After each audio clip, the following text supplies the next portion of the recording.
DJ Yella began his career as a member of the world-class Wrecking Crew in 1986 and with the crew NWA, which stands for Niggas with Attitudes, along with Dr. Dre, Ice Cube, MC Ren, and Eazy-E, and became the least vocal but longest lasting member of the group.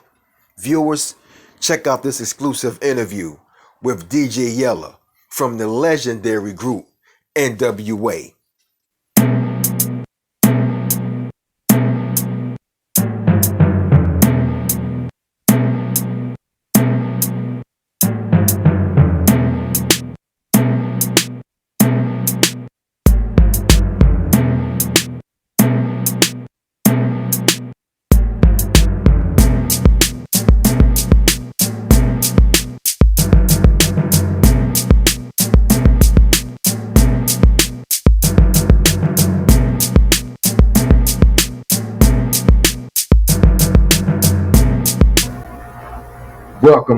Welcome, viewers. This is A Vision Entertainment Media Broadcast.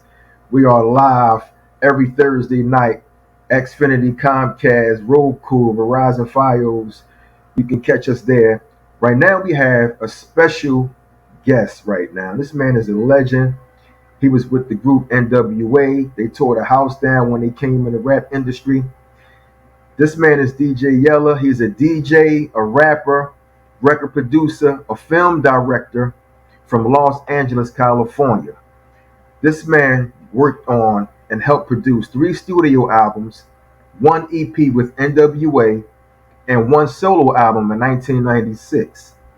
And he also teamed up with Dr. Dre and formed the world-class Wrecking Crew in 1985. Viewers, this is legendary from the legendary group NWA. This is DJ Yella. How are you, brother? You forgot Arthur. Arthur Ryder. We did JJ Fad Platinum album, Gold Single. Oh, I got it all here. Records. I got it all here. And see, I was going to save that because I have everything here. Oh, okay. So, yeah, trust me. I'm just checking you. I'm already on it, man. You even work with Bone Thugs, right? A little bit. Yep. Yeah. So A Vision is about me just talking to the legends, man, and those that made a statement in hip hop and the groups that I love, and I reached out to you because you are one of them. NWA was one of my groups, right?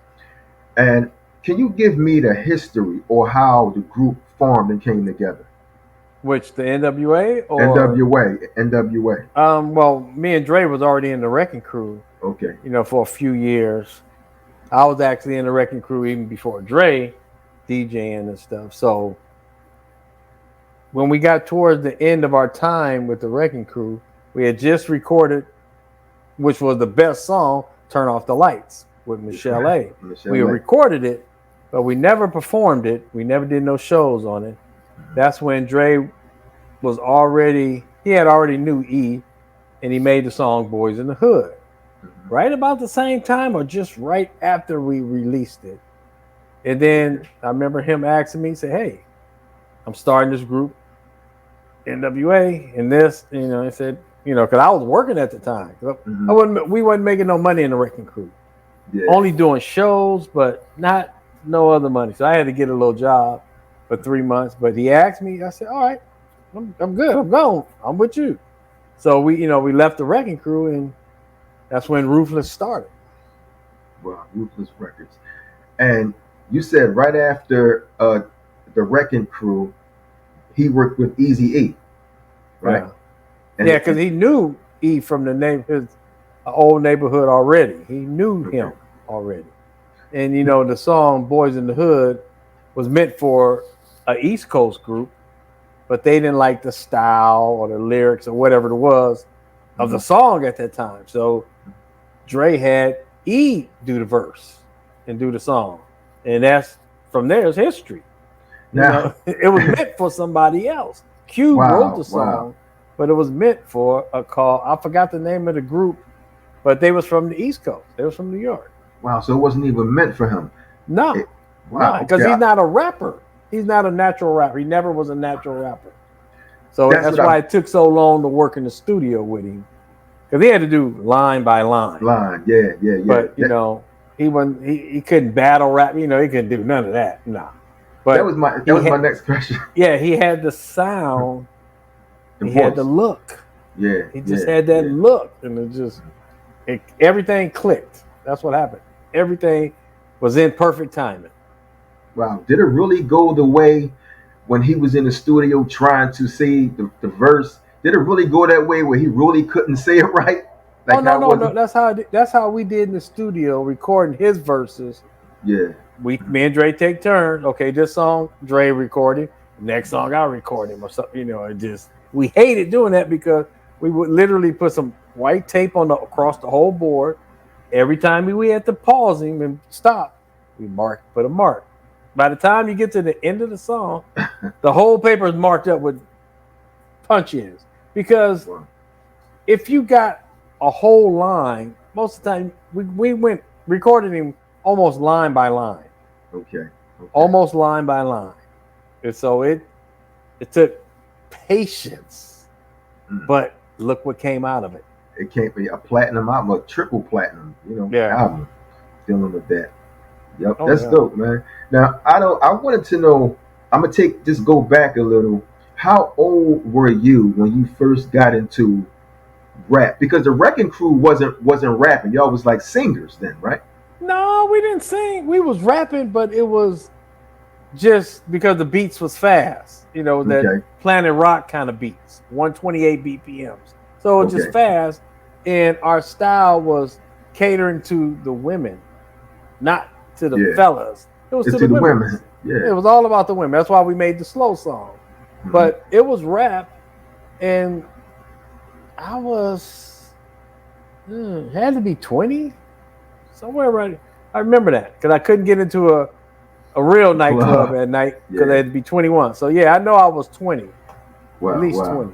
Because I'm a couple of years older than Dre and E and stuff like that. Wow. And how passionate were you at that young age to get into music? We just at that time that was our love Mhm. was Yeah. the music. Not Yeah. we didn't do music to make money. We did music to make music. Mhm. That's all it was. To make a song. If we make a few bucks, okay, that's cool.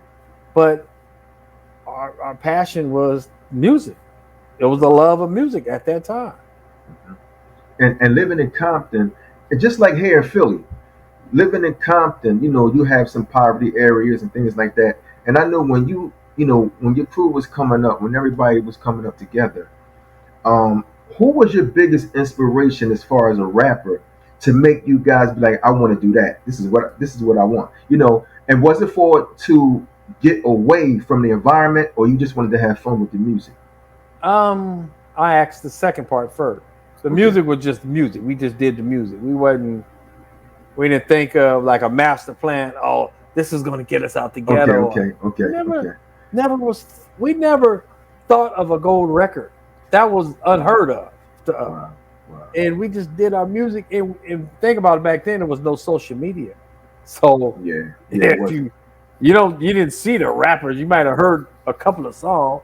Was only out Curtis Blow, Run Let me DMC, see. Yeah. Grandmaster Flash. and I when think it was. we seen um, Run DMC come to the Wrecking Crew, I mean come to the Eve After Dark, which was our club we DJ'd. Yeah. Once we see them, they only had a single, and Mhm. we just looked. It was just a 10-minute show, and that was it. And like me and Dre looked at each other. That's all it takes. That's that's Wow. it. Wow. And Wow. then Yeah. we started from there. Wow. But see, that's amazing, man, to hear these stories like that. With NWA with the crew. Where did Arabian Prince fit in that with the crew? I know he probably started in the beginning, Um, but well, Rabian was from another group. He was like a solo artist and from another group called Bobby Jimmy and the Critters. They was a totally different group. But okay, Arabian kind of came around when NWA started right at the first song. mhm, I don't know who came up with it or something. we was gonna call it like a super group. Mm-hmm. Me and Dre from the Wrecking Crew, Arabian Prince from being solo, Ice Cube from one of the offspring groups from the Wrecking Crew, from CIA, and then E and Ren. So, but Arabian had already done, or not at that time, a little bit later, done Supersonic. He knew JJ Fad. He had already made the song for another label, Dream Team Records. So, we all knew each other from doing shows from the Wrecking Crew. And Arabian, he was a solo artist, and Bobby Jimmy and the Critters. And then whoever idea was to come up with a super group. That's what NWA was, a super group. A super group. Different people from different groups and stuff put into one. That's what it originally was. Okay, with the super group going on there. And you had your hands in a lot of albums. Working with Michelle A, that's number one. No, I didn't work with Michelle A. You did nothing for her on the album. Dre asked me, well, we had finished one of our, it might have been the DLC's album. I remember we finished Straight Outta Compton on a Friday. On Monday, Dre wanted to get back in the studio and work on the Doc's album. Wow. I was like, man, nah, I pass on that one. So I didn't do nothing. But why? You didn't feel. Go ahead. I ended up playing the drums on Doc's album, the grand finale. Mm-hmm. I played the drums on our Straight Outta Compton album. Mm-hmm. Also, I played on the second album, Niggas for Life album.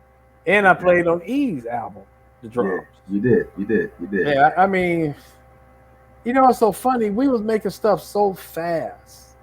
Ruthless, remember, it was only a 4-year span for Ruthless. Oh, 4 years. From 87, early 87 to 91. All that time, all them hit records came out. So it was back to back to back.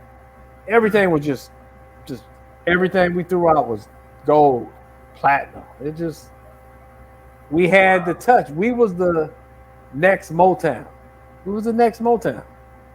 Wow. We was hitting like, there was no Death Row at the time and all this stuff. No. We was the ones. Ruthless was the ones. And you know what I blew up? You know what I find amazing too about Ruthless, like NWA?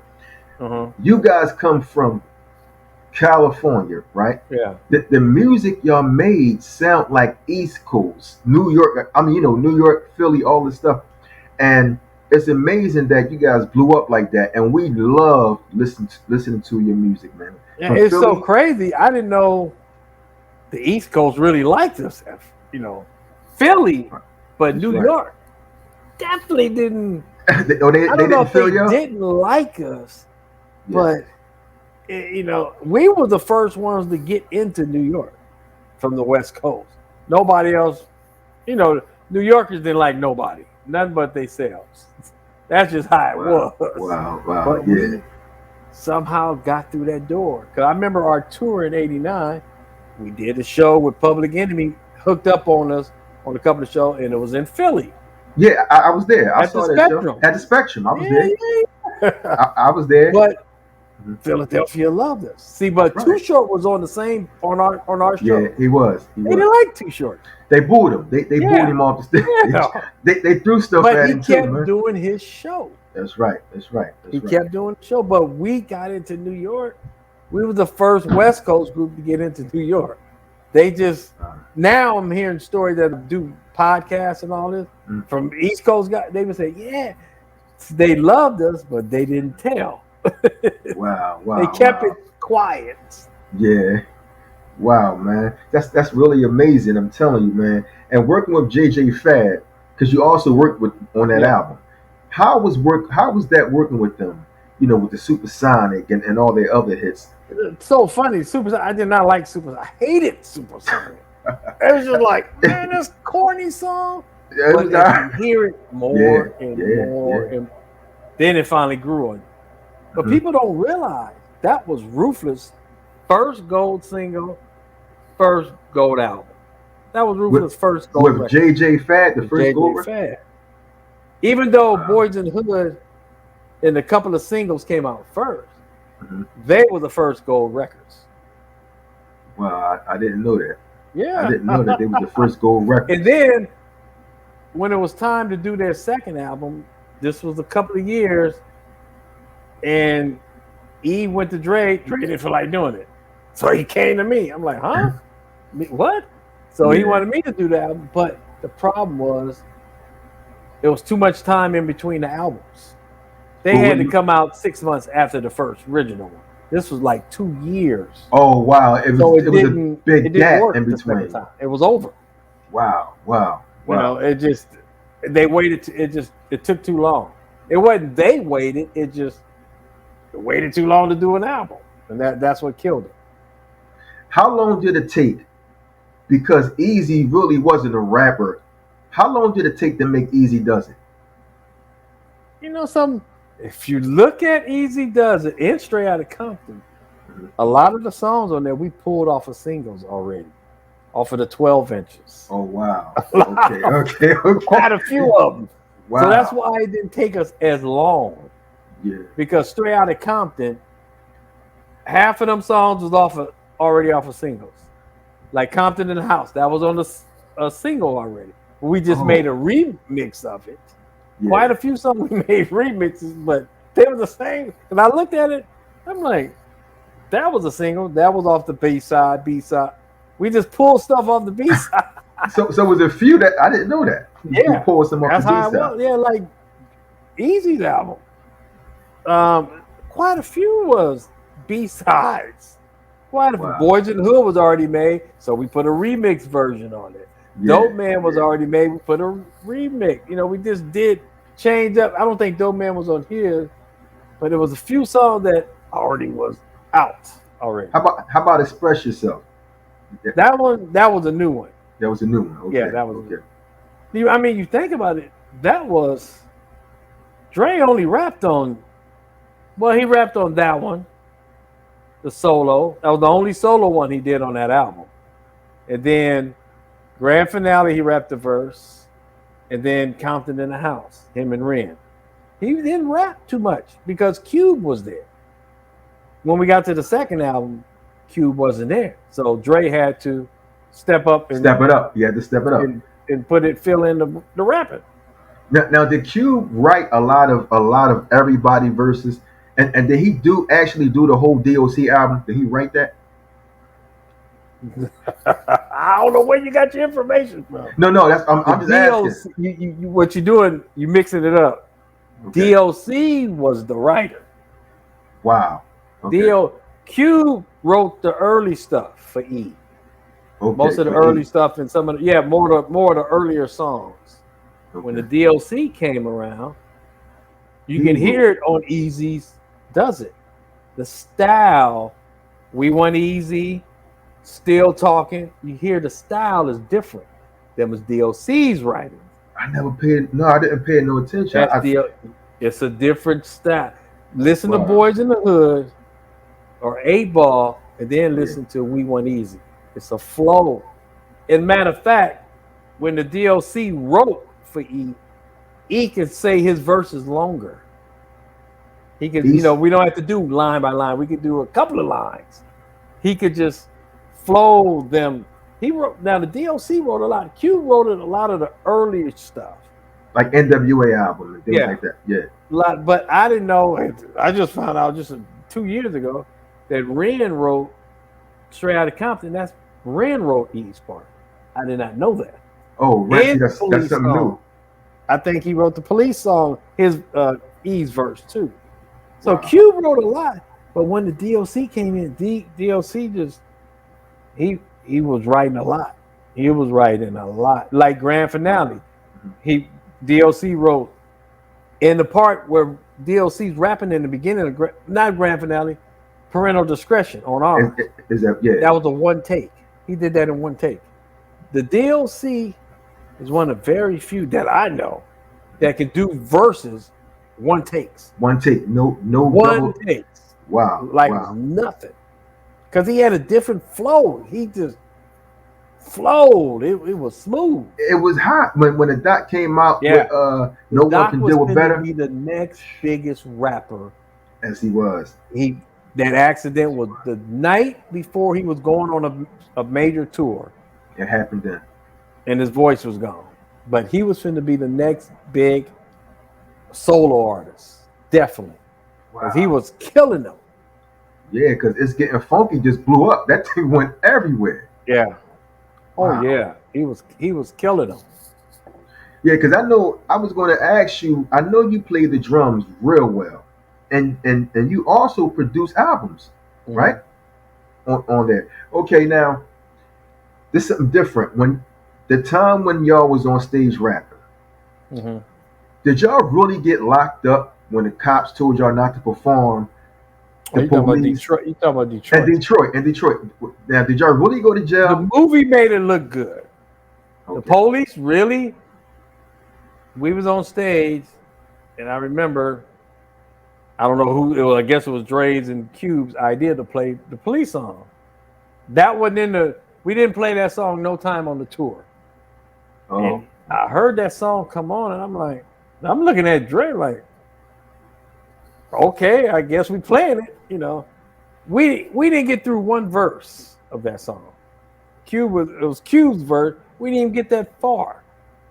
The police actually had firecrackers, M80s, or whatever, and throwing them in the crowd. And then they was coming to the stage. They ran us off the stage. That's for real. But when we got out the door, everybody went all different ways. I ran through the parking lot.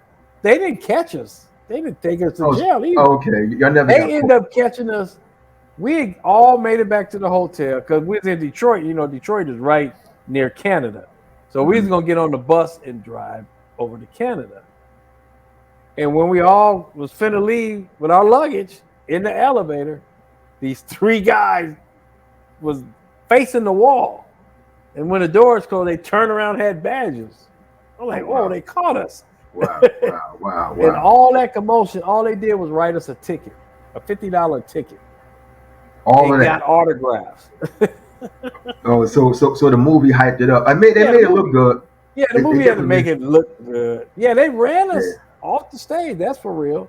But we all went in different areas, just different places, and they never caught us there. Never took us to jail. None of that. Wow. Well, that's good to know. That's good to know. And I know that I'm going up now, just a few years up when the group split, right? When everybody was going their separate ways. Well, I wouldn't say split. Well, Cube left. Yeah. And we did an EP and an album, and then the group dissolved. That's what it did. It just dissolved. That was it. It was over. but at one point, didn't you stayed with Easy, right? That was your friend, so you stayed with him. I was kind of put in that predicament. Okay. Dre asked me to leave. Wow. But at the time when he asked me, which was 8:00 in the morning, I never knew what he was talking about until after the fact. When he said, "I'm gone, are you coming?" And I'm thinking in my mind, I'm like, gone where? He never explained. I didn't say that, but I said, I'll get back with you and let you know. Okay. I never let him know. Wow, so that's what happened. I didn't pick to stay with E. That was my destiny to stay with him. But I didn't pick it. I just didn't. He asked me, I didn't answer him. I didn't pick E. I just was stuck there with him. But, I'm glad I stayed, but I didn't pick to stay. Now, that's a good, what you just said was good because you glad you stayed. Was it friction between you and the rest of the crew because you stayed? Because you didn't know what Dre was talking about at first. You just went with E. Was there a little friction going on because you stayed there while everybody else went these separate ways? Well, it was not. The group was over after that. When he asked me that, it was done. It was done. There was no more group. And I was there, and I just stayed with E, and that was it. It wasn't never discussed, nothing until 25 years later.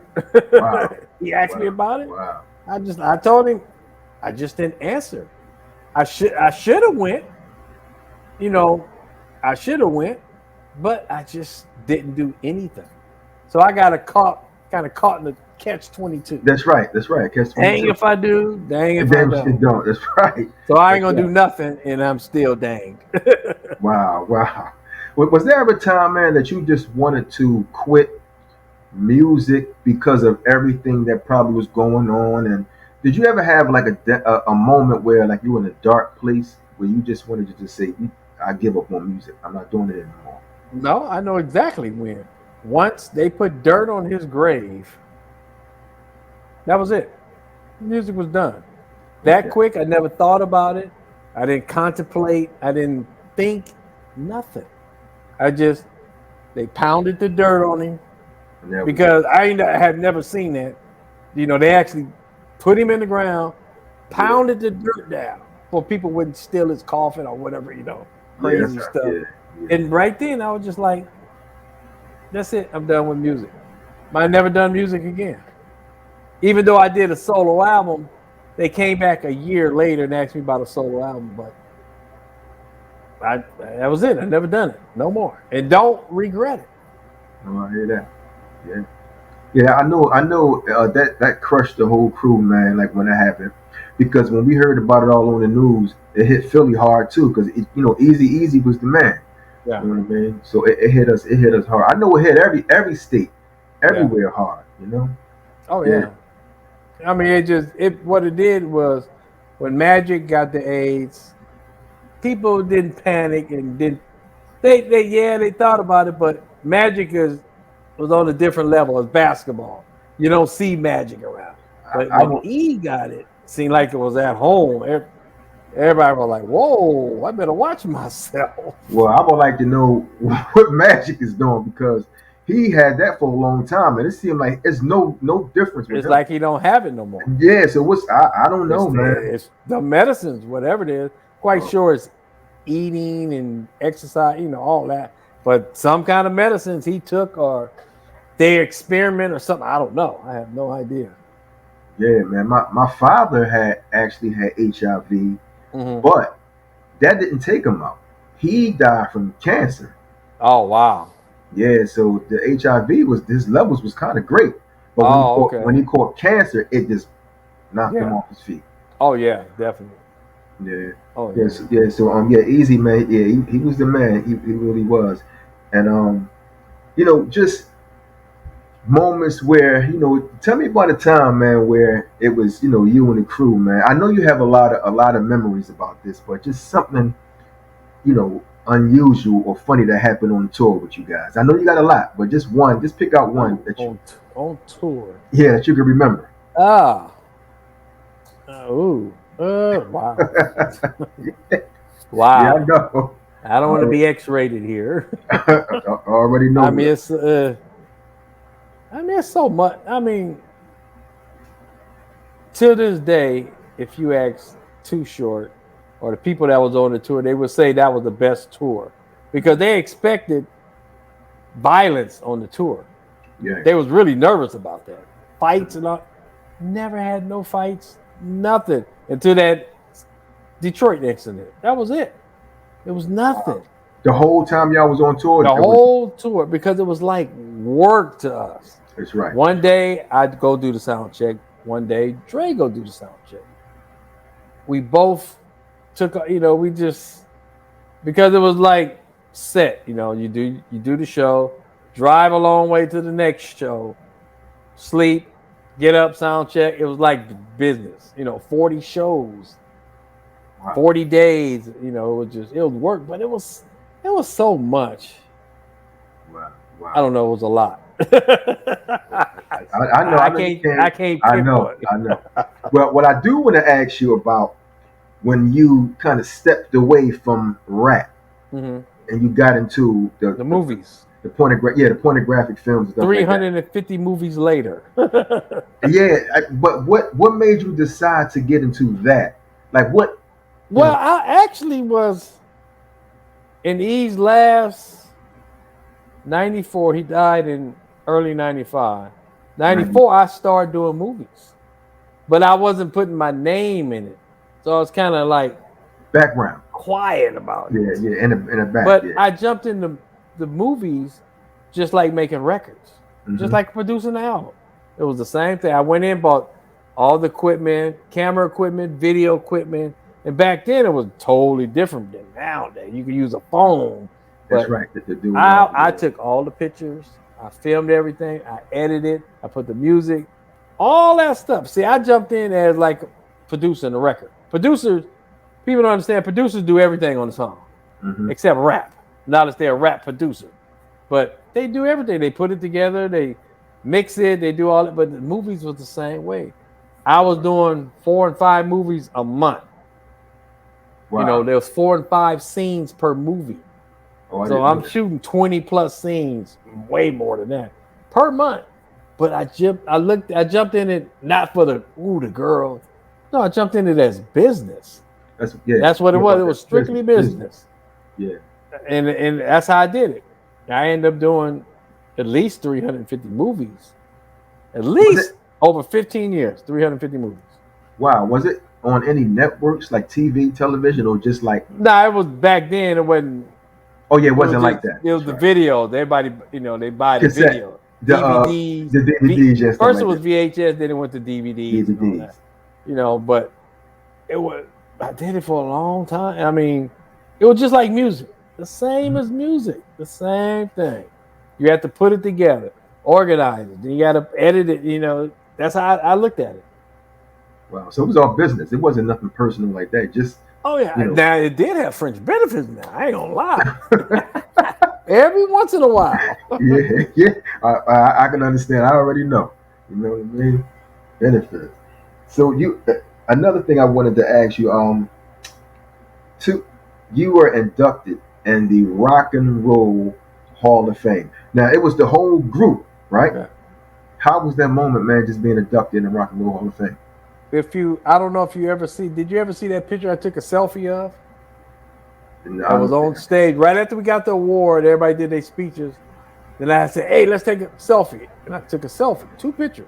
I didn't see it. If you look at that picture, search it. If you look at that picture, you look at the smiles on the faces. There was no managers there, no security, no nothing. It was just us, 4 of us. Kendrick Lamar was in the picture too. But I seen it. You look at us 4. Okay. That picture was only 1 second to take. I took 2 pictures, and it was only a couple of seconds. But if you look at that picture for that one split moment, that was the old NWA. Wow. The feeling was everybody was smiling, happy, excited. Wow. After the picture, it was just back to normal, just everybody doing their own thing. But for that split second, that was like 1989 all over again. Wow, it's a beautiful. And it was great, when we started doing Hall of Fame, we never even thought of nothing like that. Never. Or even gold or platinum, triple platinum. We never thought of nothing like that. We did the music because we did it. And then it took us 3 or 4 times in a row to get nominated. We got nominated, but we didn't make it until the 4th time. Oh, wow, okay. But now you did your thing, and NWA now stamped. The Rock and Roll. We're the 5th rap group to get in. Oh, well, actually, probably like the 3rd group, because who was in there? Run DMC, that's a group. Yeah. Grandmaster Flash, that's a group. And then I can't think of who the other 2 are. Oh, Public Enemy, that's a group. So we like the 4th group. I don't think it was a solo artist in between. Oh, the Beastie Boys. Yeah, it was all groups. Yeah, the Beastie Boys. So we were the 5th. Yeah, we were the 5th one. Yeah. But that was all New Yorks. All East Coast. So we were the first West Coast, that's for sure. But the 5th rap group, The first West Coast group that was inducted in the Rock and Roll Hall of Fame has to be one of the best feelings in the world, man. Pretty good. I forget about it, but yeah. Wow. But out of all the albums that you guys made, do you still listen to this music in 2022? You go back? No. Not at all? Not at all. I mean, because I DJ around the world. Okay. I play nothing but the old school music. I don't play new music. They want to hear late 80s, early 90s. That's all I play. That's right. That's right. All I play is old school. I put in a few of our songs, but that's all I play is old school. But no, I don't even listen to music no more. Because when you're in the studio, you hear it over and over, and you get burned out. Because when I left music, that was it. I'm good. I mean, I could put on some old school stuff and this and that, but yeah, I don't listen to our music. Wow. Only when I play it in the set. That's it. Wow, man. I could listen to it all day. And it's been, I mean, every album I can go back and check it out because it was that dope. Yeah. You know, it was, man. Well, we was ahead of ourselves. Yes. We was 25 years. Think about it. We peaked. The group dissolved when we was at #1 on Billboard. Wow. #1. Who breaks up at #1? I know. Nobody. Everybody break up when they can't get on the chart. Can't do an album. We was at the peak. Broke up. And just fizzled away. You guys never even tried to talk about, let's go back in the studio and do another album, or let's just, were you going on shows again together for a little while? No. Wow, man, I think y'all should have talked about that. I mean, it came back 25 years later with the movie, and it started all over like we just started again. People thought the younger people that hit, they think like we just did this 2 weeks ago or something. Yeah. It's done 30 years ago. But that's how far ahead we was. Yeah. Think about how many rap groups or albums that got a whole new life, a life later, started over again.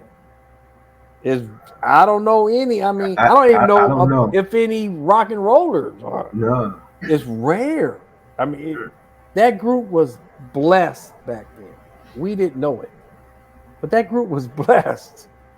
Look at the people. Cube, Drake. Look at the people. What happened? I know. E is bigger than he was back then. I mean, it's just amazing. That group was just. It was the right time for that group, and we had to break up back then. Cube had to leave to get where he's going. Dre had to leave to get where he's going. He's big, yeah. That's how it was destiny. And the thing about the destiny wasn't the first time; it was the second time. The movie, then they buying all the records all over again, just like back then. And now it be downloads and so much streaming, but it's something about that music, and we keep getting newer and newer fans, and younger fans that wouldn't even thought of. They starting to know about your history. That's what it is. Yeah, that's what they starting to know it, man. Wow. Now I know before we get into your book, Ice Cube came out with America's Most Wanted. Mm-hmm. Around that time, the crew was already, going in separate. They split up. It was NWA, then it was Ice Cube. Did you like America's Most Wanted album at that time when he dropped? Never heard it. You never heard America's Most Wanted? I never heard the Chronic. You never heard the Chronic? No, I just don't. So you haven't listened all that time. Since then, you don't listen to music like that. No. That's wow. I mean, I may listen to all other whole school, but not our stuff. But Cubes, I never, because back then he was the enemy at that time. Wow. Think about it. I was with E, and Dre was on the other side. I had nothing against him, but he was from somewhere else. I just didn't listen to him. None of it at all. Even though I played his hit songs in my set.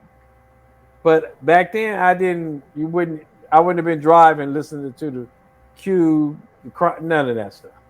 And you never heard. I guess I just was different. Yeah. Wow. It is amazing to for you to say you never heard even a Chronic, America's Most Wanted. Nope.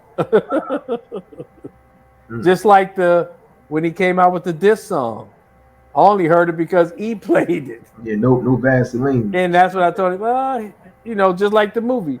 The night before they were shooting that scene, Cube said, "What did you guys think when that song came out?" And I told him, I said, Just like the actor said, I said, he got us. That's all it was said. I said, he got us. That's right. That's Nothing right. else. No, nothing. He He got got us. us. That was it.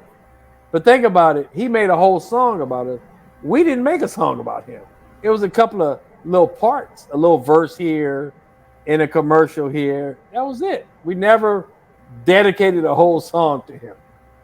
Wow, Never. so it was just a little part, like when Dre said, first it was five, but yo one couldn't Yeah. take it. Yeah, just a few in a Yeah. couple of verses here and there, Yeah. but never a whole song dedicated.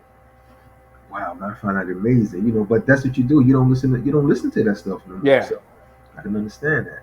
I mean, yeah, I listen to Public Enemy, Run DMC, I listen to all that, but not our own stuff. I just, nah. Wow, wow, that's the what's okay. Let's get into the book. Can you briefly tell me about the book that you put out? It's called Straight Outta Compton, My Yeah. Untold Stories. And what it is, it's just my story from Okay. 5 years old to 2020. Oh wow. The pandemic, the start of the pandemic. I Yeah. wrote up until that time. And it was so crazy. My timeline, everybody uses timeline now. My Yeah. timeline, Wrecking Crew, NWA, Cube leaving, Dre leaving, Easy's death, breakup, that's Oh, in my timeline. that's everything we're talking about. It Yeah. just happened to be in my timeline. And Wow. the book is not bragging on myself or nothing like it. Just this is what happened. This is what Yeah. happened. This is how it started. Not saying, oh, I came up with this. I didn't know. This is just what happened as my life. And you read it's very detailed. Yeah. It's 93,000 words. That's a lot of. Yeah, Wow. 327 pages. So, Wow. but it's very detailed. And it's amazing I remembered this stuff. Hmm. Of course I left stuff out. I didn't. Yeah, I I was ain't gonna going ask to that. there. Yeah, yeah. You didn't want to go in But too deep, because but something. I threw nobody under the bus. None of Okay. that stuff. Okay. Only threw myself under the bus. But it Wow. was just this is what happened. This is the way it happened in my life. That's all it is. Not saying, oh, this is how it. No, this is what happened. This is how it started. All that's in there. All that's in there. Wow. Well, viewers, you have to go out and check out Straight Outta Compton. This is DJ Yella's. This is book, man. You got to check it out because it's on. Where is this on Amazon and where else? Amazon, Barnes and Noble. Oh yeah. Straight Outta Compton. That's where's it at, man. That's where's it at. And I thank you, man, for allowing this interview to go down because I always wanted to reach out to you, and you did, and you're here, and I thank you for that, brother. I Oh really yeah. do. I mean, I done 100 podcasts Hmm. in the past few months. I mean, it's just always been like if somebody wanted to come up take a picture, man, want something signed. Yeah. That's just always been like that. It ain't a big deal. If Mhm. I got the time, okay, yeah, I can do it. Just like today, I did an interview today. Yeah, you I too. told you 2:30, man, I'm gonna do That's right. this, and then He's there. I got a book signing afterward. But I always been that because without fans, Mhm. none of us, none of the groups, no group would exist without That's fans. right. That's right. None. I That's don't know right. no group that did big and did well without a fan buying one record. That's right. That's right. You're absolutely right, man. This is just how I always been. I appreciate that, man, giving me that opportunity. And what's next for you? Well, almost finished with my documentary. Wow. Gonna drop that. Okay. Documentary. I mean, it's I just whatever God give me, that's what He do. Whatever He want me to do, I do now. That's right. That's right. That's how they go. And for the viewers that's going to be seeing this, can you give me your handle? We'll give it to them how they can get in contact, where they can go to read the book, how can they order the book, you know. Straight Outta Compton, My Untold Story. You have to put My Untold Story though. You get the movie. You go to Yeah. Amazon, Barnes and Noble, or if you want actually autographed copies by me, it's at DJ Yella of NWA.com. But also with the same name, Facebook, Instagram. I answer. Don't nobody run my pages. You run I your own. answer all the DMs and picture. You know, that's me. There's nobody doing it. Okay. That's just what I do. Okay. I like dealing with the public. Don't bother me. Oh, that's great, man. So your social media page is all the same thing. Yella, DJ Yella. DJ Yella of NWA, Facebook or Instagram. Wow, there you go. There you have it, viewers. We got the legendary DJ Yella from NWA, from the legendary group NWA. He's here. He was here. He told you just a little something. We didn't get into all of that because I can't keep him long. But we have him. He told you the story. Pick up the book. He told you the social media pages. I thank you so much, man, for this interview. Hope we can do this again in the future. This is A Vision Entertainment Media. You can watch the show on Verizon Fios, Roku. Check it out on Xfinity, Comcast, and you can also check it out on my website. I have a link that says Watch Live. You can do that too. The website is right on the bottom. That's going across the screen. DJ Yella, I thank you for that. Thank you for your time, man. Just want to say peace out, brother. Thank you. Peace, man.